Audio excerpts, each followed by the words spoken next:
बिस्मिल्लाहिर्रहमानिर्रहीम। अस्सलामुअलैकुम नाज़रीन, आप देख रहे हैं BBC Urdu news Punjab TV और मैं हूं आपकी होस्ट फज़िया। बुलेटिन का कायदा आगाज करते हैं और शामिल करते हैं आज की अहम तरीन खबरें। दरबार नूरी लाल पर नाजायज कब्जा मुआफी का काला राज, deputy commissioner Lodhran doctor Lubna Nazir के हुक्म पर हवा में उड़ा दिए।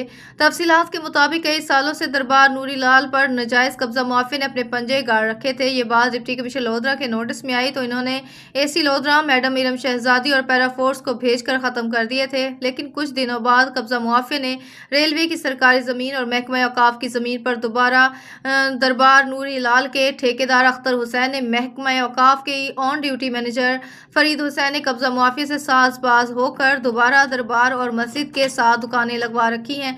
साथ में मस्जिद और रेलवे लाइन मौजूद है। यहाँ पर आवाम का रश होता है, खुदा न करे कोई जानी नुकसान भी हो सकता है।